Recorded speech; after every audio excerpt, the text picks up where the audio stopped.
Di tahun 2014, di Ukraina terjadi sebuah kudeta yang dibangun dengan gerakan rakyat penentang pemerintahannya Yanukovych, persis seperti gerakan penggulingan Soeharto di tahun 1998. Untuk itu, kita akan mulai dengan menyaksikan video tentang CIA terlebih dahulu. Bagaimana CIA menggulingkan sebuah pemerintahan. Baru cerita tentang bagaimana operasi intelijen CIA di dalam kudeta pemerintahan Yanukovych di tahun 2014 di Ukraina. Video kali ini disponsori oleh Dinaran, sebuah platform jual beli emas yang bisa menjadikan emas sebagai alat tukar, berinvestasi sekaligus memiliki ATM rupiah atas emas yang diletakkan di kastodian Dinaran. Rupiah Anda bisa diambil di seluruh ATM di Indonesia dan bisa melakukan transfer antar bank ke semua rekening bank. Untuk bergabung, klik aplikasi Dinaran di Google Apps dan Apple Store. Kita saksikan videonya.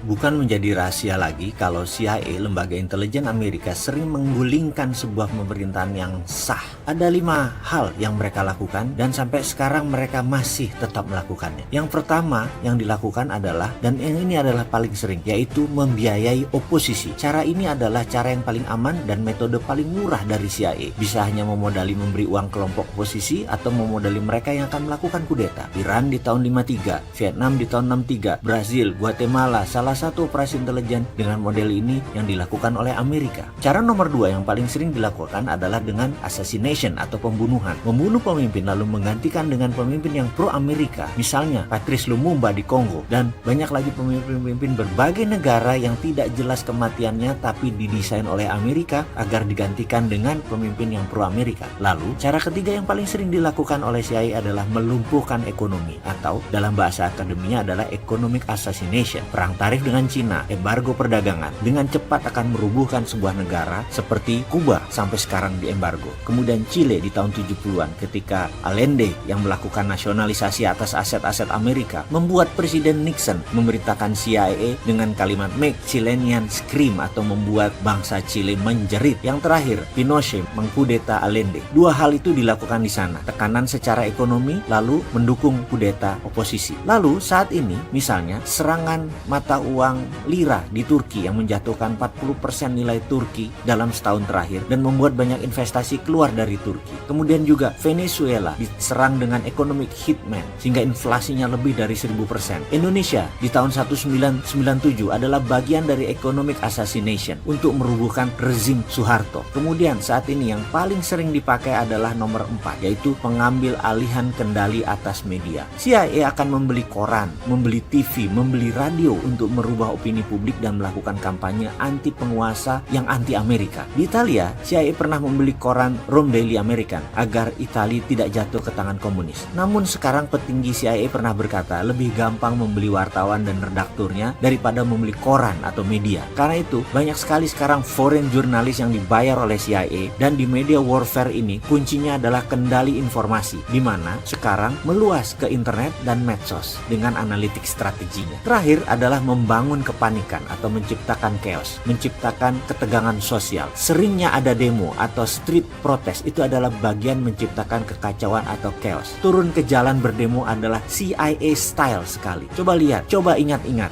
di Indonesia yang sedikit-sedikit turun ke jalan, belakangnya pasti siapa? Kita bahas detailnya di chapter yang lain. Dan pastikan mereka yang turun ke jalan itu tidak tahu apa motif asli demo tadi. Itu adalah kunci sukses demo. Misalnya tokoh Iran Muhammad Mossadegh yang menasionalisasi aset minyak Inggris di tahun 53, digalanglah demo besar-besaran sampai terguling. Dan kemudian boneka Amerika, Shah Iran dijadikan monarki lagi. Juga demo panjang Hong Kong saat ini. Demo besar misalnya kemarin di Malaysia untuk menggulingkan Najib yang pro Cina beberapa tahun yang lalu. Ini semua adalah sedikit informasi tentang organisasi rahasia dan bagaimana operasinya. Dan masih banyak lagi yang sebenarnya kita tidak tahu. Jadi ke depan ada baiknya Indonesia hati-hati. Kita harus punya strategi berlapis dan bermain cantik. Baru nanti kita salib mereka semua di tikungan. Barulah Indonesia bisa jadi negara besar. Di tahun 2014, di Ukraina terjadi sebuah kudeta yang dibangun dengan gerakan rakyat penentang pemerintahan Yanukovych, persis seperti gerakan rakyat menggulingkan Soeharto di tahun 1998 dengan memainkan parlemen, MPR, dan DPR. Di mana parlemen Ukraina yang dikuasai oposisi melakukan keputusan yaitu memberhentikan Presiden Yanukovych yang pro-Moskow pada hari Sabtu 22 Februari 2014. Parlemen juga memutuskan untuk menggelar pemilihan umum yang dipercepat pada tanggal 25 Mei. Ketika itu, Yanukovych mengatakan pihaknya menolak keputusan parlemen tersebut. Dalam pidato di televisi sebelum parlemen menggelar pertemuan, Yanukovych mengatakan dirinya tidak akan mengundurkan diri dan menggambarkan langkah lawan-lawan politiknya tersebut sebagai vandalisme, aksi bandit, dan kudeta. Yanukovych juga mengatakan tindakan parlemen memilih ketua yang baru adalah melanggar hukum. Demikian juga dengan keputusan parlemen untuk membebaskan pemimpin oposisi dari penjara, Yulia Tymoshenko, yang juga melanggar hukum. Tymoshenko adalah pemimpin gerakan rakyat di lapangan kemerdekaan di ibu kota Kiev di November 2013 yang menjadi pusat aksi menentang pemerintahan pimpinan Yanukovych. Aksi protes diwarnai bentrok dengan aparat keamanan tersebut menewaskan banyak orang. Setidaknya 77 orang tewas. Ukraina dililit krisis politik sejak Yanukovych menolak perjanjian dagang dengan Uni Eropa dan memilih hubungannya lebih erat dengan pemerintahan Moskow. Disinilah informasi kuncinya. Ukraina di bawah Yanukovych memilih ke Moskow yang didesain jatuhnya oleh Amerika dan NATO. Setidaknya itulah yang dikatakan Putin. Di mana NATO pada ujung-ujungnya setelah mengambil Ukraina adalah menjatuhkan Putin dan Rusia. Strategi membuat kekacauan, menggiring berita di media, menggerakkan massa anti Yanukovych, kemudian membuat kudeta di parlemen dengan mengganti mereka yang pro-barat memang permainan yang dunia semua tahu. Oleh CIA itu biasa dilakukan.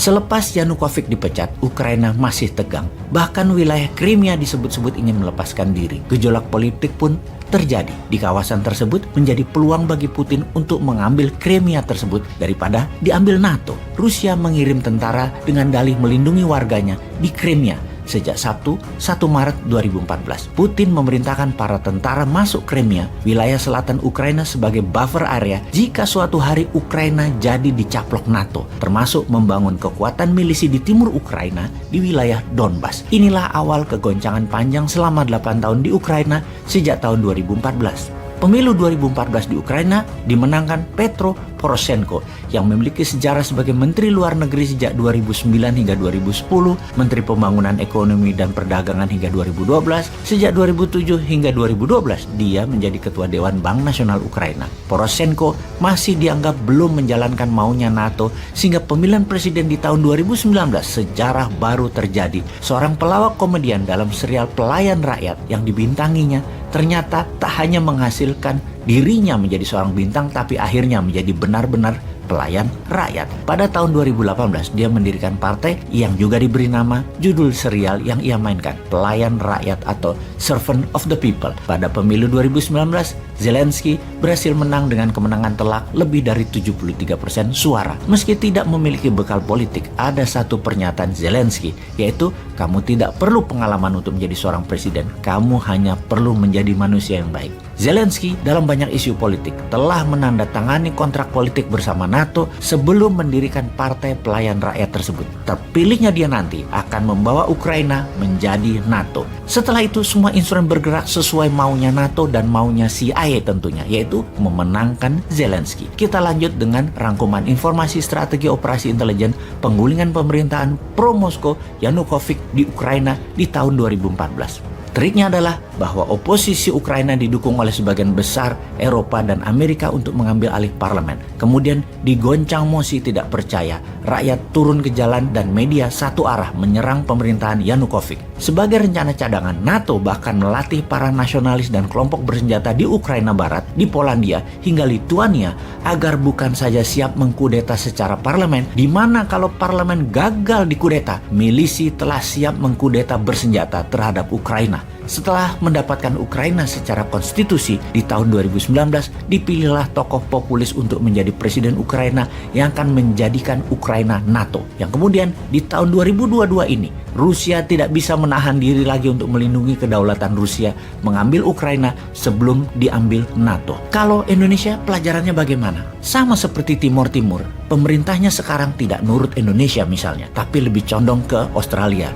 Dan tahu-tahu Timur Timur ikut kuat dalam Fakta Pertahanan Australia, India, Jepang, dan Amerika, atau mau ikut AUKUS Australia, Inggris, Amerika, atau gabung FPDA. Five Power Defense Agreement, 5 negara Commonwealth, Malaysia, Singapura, Inggris, Australia, dan New Zealand. Yang pasti Timur diinvasi sama Indonesia kalau Indonesianya nyalinya memang negara superpower. Ngomong-ngomong, apakah yang menjabat sekarang begitu pikirannya apa tidak? Apakah mikirin buffer country seperti wilayah Sarawak, Malaysia, Singapura, Papua Nugini, Timur? Apa karena merasa negara kepulauan Selatan Pasifik bukan negara agresor? Negara Australia juga bukan agresor. Singapura bukan agresor. Nggak usah dipikirin gitu. Jangan gitu deh, nanti kaget loh kalau mereka nyerang.